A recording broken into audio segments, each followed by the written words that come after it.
সাথে আবেদন করছি আপনারা মাহফিলের প্যান্ডেলে চলে আসেন। মুনাজাতের পরে প্রধান অতিথি তাবারক আলী সাহেব আসবে। বুঝছেন না কি কইছি? এই কারণে সবাই ভিতরে চলে আসেন, আখিরি মুনাজাতে শামিল হন। মহিলাদের জন্য পেছনে ওই হয়ে যায়, সময় থাকতে সুজা হইয়া যান, সময় থাকতে সুজা হইয়া যান। আপনারা কইবেন হুজুর আপনি ধমকাইতেছেন কেন? বুঝবেন একটু পরে। যদি সময় থাকতে সুজা না হন, অসময়ে সুজা হওয়া লাগবো, কিন্তু অসময়ে সুজা হইলে কিছু লাভ হইতো না। সুজা বুঝেননি আপনারা? কিন্তু সুজা বুঝেন না আপনারা? যারা বাইরে আছে তারা প্যান্ডেলের ভিতরে এখন করে আইবো। এই এখন কোনো দরকার আছে? যারা বাইরে আছে কোনো দরকার আছে? যারা ওয়াজে শুনছে না তারা কোনো দরকার আছে? তুমি আইবো, তারা বিরিয়ানির গন্ধ পাইলে এমনি আইবো, লাইট দিয়ে কম লাগবে না। ঠিক আছে ঠিক আছে, কয়ে দেবো ঠিক আছে ঠিক আছে, ইনশাল্লাহ কয়ে দেবো।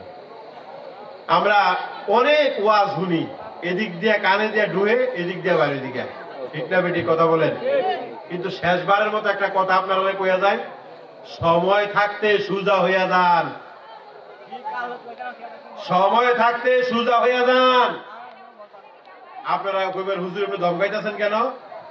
বুঝবেন একটু পরে। যদি সময় থাকতে সুজা না হন, অসময়ে সুজা হওয়া লাগবো, কিন্তু অসময়ে সুজা হইলে কিছু লাভ হইতো না।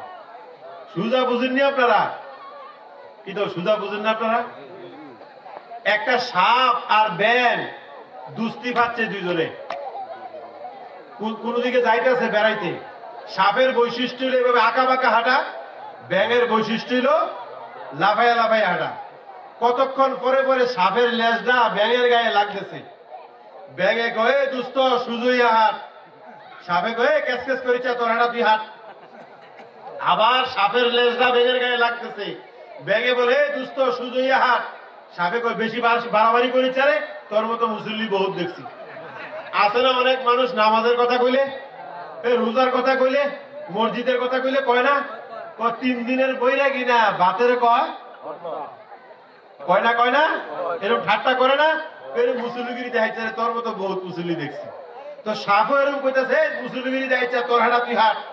আবার সাপের লেজটা ব্যাঙের গায়ে লাগতেছে, ব্যাঙ বলতেছে দুস্থ সুজইয়া হাট, বলে তুই বেশি বাড়াবাড়ি আরম্ভ করছ রে। কতক্ষণ পরে গিয়া দেহে কে জানি খেতের লাইলো আন্তা বাইতা রাখছে।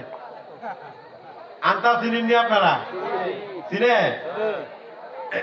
এক জায়গায় আন্তা কইয়া বিপদে পড়ছিলাম, বুঝিনি? ওইখানে আন্তা চিনে না আর কি, আন্তারে তারা কয় সেফা, বুঝিনি? তো আন্তার ভিতরে তো বোয়াল মাছ, কার্ফু মাছ, ইটা মাছ লাগে, ঠিক না? এই যুবক লাউন্ডি কয় ঠিক বলে। তো আন্তার ভিতরে পুঁটি মাছ, চিংড়ি মাছ, ছোট ছোট মাছ লাগছে, মাছ খাঁচা কাজ ভর্তি। সাপ দেখে মনে মনে ভাবতেছে এরকম চিকেন বিরিয়ানির ফ্রি হোটেল কই পাওয়া যাইব। তাই আন্তার উপরের ছিদ্র দিয়া সাপ আস্তে আস্তে ভিতরে ঢুকে খুব মজা করে খায়।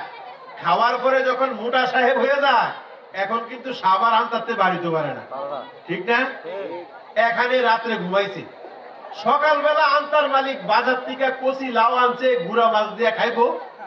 আয়া আন্তা তুইলা দেহে সাপ মহাশয় তার সব মাছ খাইয়া ঘুমাই রয়েছে। রাগ হইব না খুশি হইব? আন্তার মালিক প্রচন্ড পরিমাণে রাগ হইছে, আর সাপটারে কোন রকম এটার থেকে বাইর করছে, একটা ডান্ডা দিয়ে পিঠটা মারছে। মরার পরে এটা লেজটা ধরে ঢিল বেড়া ফালাই দিছে। এবার সাপ গিয়া খেতের লাইলো সুজ হইয়া ঘুরে রয়েছে।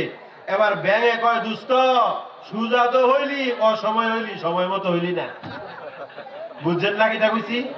এই কারণে কইছি সময় থাকতে সুজা হইয়া যান, আর না হইলে অসময়ে সুজা হওয়া লাগবো।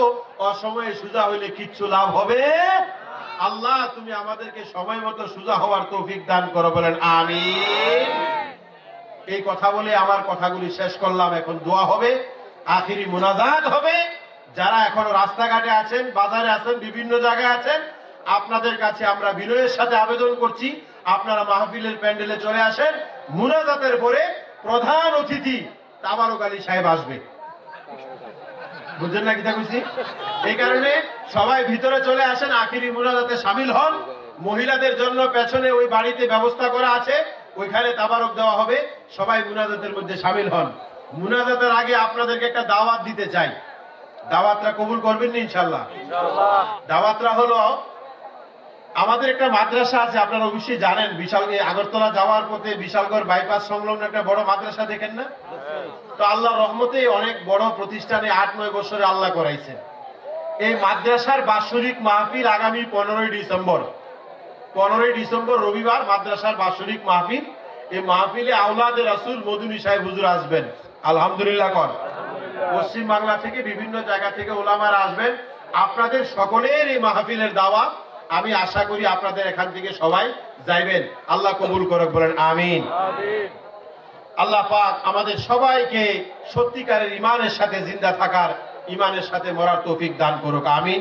সবাই দুরূদ শরীফ পড়েন। আল্লাহুম্মা সাল্লি আলা সাইয়্যিদিনা মুহাম্মাদিন ওয়া আলা আলি মুহাম্মাদ কামা সাল্লাইতা আলা ইব্রাহিম وعلى آل إبراهيم إنك حميد مجيد اللهم بارك على محمد وعلى آل محمد كما باركت على إبراهيم وعلى آل إبراهيم إنك حميد مجيد اللهم آمين الحمد لله رب العالمين والصلاة والسلام على سيد المرسلين والعاقبة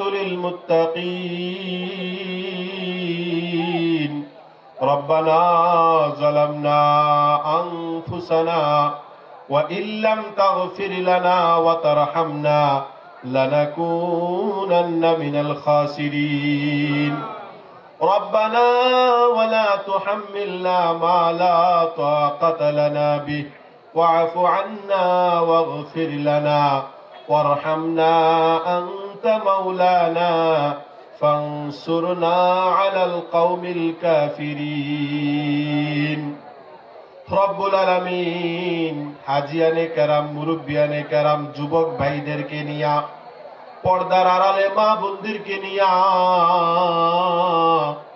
গুনার বোঝা মাথায় নিয়া তোমার দরবারে হাত বাড়াইলা। ও ইব্রাহিম খলিলুল্লাহর আল্লাহ, ও হযরতে মুসা কালিমুল্লাহর আল্লাহ, ও ঈসা রূহুল্লাহর আল্লাহ, তুমি তো আমাদের আল্লাহ, আমরা তোমার গোলাম আর বান্দা। কিন্তু ইনারা ছিলেন তোমার বরগুজিদা, নির্বাচিত, মাসুম, বেগুনাহ, নিষ্পাপ বান্দা। আমরা হইলাম গুনাহগার, পাপিষ্ঠ, গোলাম আর বান্দা। দুনিয়ার জমিনে আমরা দেখতে পাই সন্তানগুলির মধ্যে যেই সন্তানটা নোংরা হয়, দুর্বল হয়, অপরিষ্কার, অপরিচ্ছন্ন হয়, মা বাবা ওই সন্তানটাকে মায়া করে, মহব্বত করে বেশি। ওই সন্তানটাকে সবল বানাইতে চায়, পরিষ্কার করতে চায়। মা বাবা তার সন্তানকে যেই পরিমাণ ভালোবাসে, তুমি আল্লাহ তোমার বান্দাকে তার থেকে বেশি ভালোবাসো। হায় আল্লাহ, আমরা গুনাহগার হতে পারি, অসহায়, দুর্বল হতে পারি। তুমি আল্লাহর কাছে জীবনের সমস্ত গুনার তোরে তওবা করিতেছি, মালিক আল্লাহ, মায়া করে, দয়া করে, মেহেরবানি করে আমাদের জীবনের সব গুনাহ মাফ করে দাও। আমাদের মা বাবা, আত্মীয় স্বজন, ভাই বেরাদর, জিন্দা মুর্দা সবাইকে মাফ করে দাও। হাজিরিন গায়রে হাজিরিন সবাইকে মাফ করে দাও। আয় আল্লাহ, আশেপাশে কবরস্থানে যত আমাদের মা বাবা, ভাই বেরাদর, ঈমানওয়ালারা কবরে শুয়ে আছে, তাদের কবরগুলির মধ্যে তাদের কলিজাগুলারে ঠান্ডা কইরা দাও। আল্লাহ, তুমি তাদেরকে জান্নাতের মেহমান বানায়া দাও। হায় আল্লাহ, তুমি কিয়ামত পর্যন্ত তাদেরকে জান্নাতের লেবাস পরায়া দাও। আল্লাহ, দুনিয়ার কোনো ভুলের কারণে কবরে কোনো প্রকার আযাব দিয়া কষ্ট দিও না। আল্লাহ যেই মা যেই বাবা সন্তানদেরকে লালন পালন করতে গিয়া সুখী বানাইতে গিয়া অনেক সময় নামাজ ছেড়েছে, রোজা ছেড়েছে, ওই মা ওই বাবার কবরে আযাব দিয়া কষ্ট দিও না। আল্লাহ ওই মা বাবার কবর গুলারে জান্নাতের টুকরা বানায়া দাও। আল্লাহ মহল্লার মধ্যে আপসের মধ্যে মহব্বত তৈরি করে দাও, জোর তৈরি করে দাও, ফিতনা থেকে বিভেদ থেকে সমস্ত খারাপি থেকে মহল্লাকে হেফাজত ফরমাও। যেই রাস্তায় পরিচালিত হলে তুমি আর তোমার হাবিব খুশি হবে, এই রাস্তায় আমাদেরকে পরিচালিত করো। যেই রাস্তায় পরিচালিত হলে তুমি আল্লাহ নারাজ হবে, তোমার হাবিব নারাজ হবে, এই রাস্তা থেকে আমাদেরকে হেফাজত করো। আল্লাহ আমার কলিজার টুকরা যুবকরা বড় কুরবানি করে, মেহনত করে, পরিশ্রম করে এই কোরআনি দ্বীনি আলোচনা, দ্বীনি মাহফিলের আয়োজন করেছে।